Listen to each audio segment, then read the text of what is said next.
ቲክቶክ ላይ ተተክለን ስክሮል እናረጋለን። አንድ ነገር ላይ መቆየት አንፈልግም። 3 ደቂቃ መታገስ አንፈልግም። 1 ደቂቃ መታገስ አንፈልግም። ለምን እንሰለቻለን? አማራጮች አቅርቦልናል። ምን ቆይባቸውን ቦታዎች ያውቃል ፕላትፎርሙ ራሱ አልጎሪዝሙ። ምን ቆይባቸው ሙሉ ቪዲዮ አይተን ስንጨርስ ተመሳሳይ ቪዲዮ ያቀርብልናል። ያውቀናል። በነገራችን ስልቹ እንድንሆን አድርጎ ሰው መጽሐፍ ይጀምራል። ብዙ ሰው መጽሐፉን አይጨርሰውም፣ ይተኛበታል። በጣም ብዙ ጀምረን የተውናቸው ነገሮች አሉ። ጀምረን የተውናቸው ጸሎቶች አሉ። የማታ ጸሎት እንጀምራለን በስሜት ከዛስ በማግስቱ አይ ደከመኝ ለዚሁ ልተኛና ነገ ቀጥላለሁ። ከዛስ ሲቀጥል የማታ ጸሎት ድራሹ ጠፋ። ጠዋት ላይ የጀመርናቸውን ጸሎቶች እናቋርጣለን። ለምን? እንሰለቻለን። ስልቾች ነው።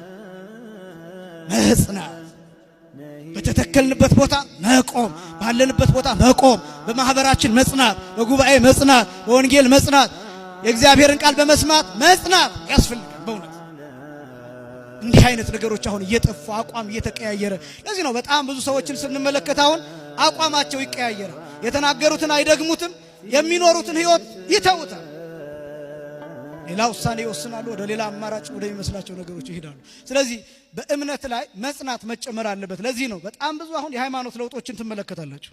አሁን ብዙ ሰው የሚመስለው ከኦርቶዶክስ ሃይማኖት ወደ ሌላ እየፈለሰ ነው ብሎ ነው የሚያስበው ሰው።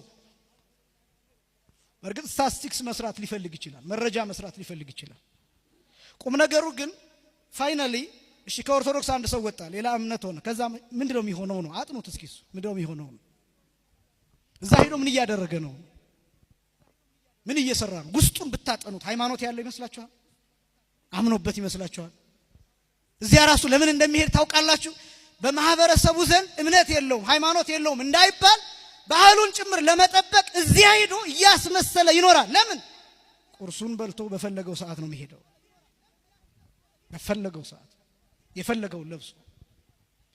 እዚህ ስትመጡ እንድትለብሷቸው የምትታዘዟቸው ልብሶች አሉ። አጭር ቀሚስ መልበስ አይቻልም፣ ሱሪ መልበስ አይቻልም፣ ጸጉር ማሳየት አይቻልም። እንደዚህ ትባላላችሁ። ይሄን ህግ ትጠብቃላችሁ። ሌላ ቦታ ስትሄዱስ ይሄ ነፃነት አለ። ምንም ህግ የለም። ስለዚህ ሰው መጨረሻ ላይ ኤቲስት ከመሆኑ በፊት አስቀድሞ ይለማመዳል ዋዜማው።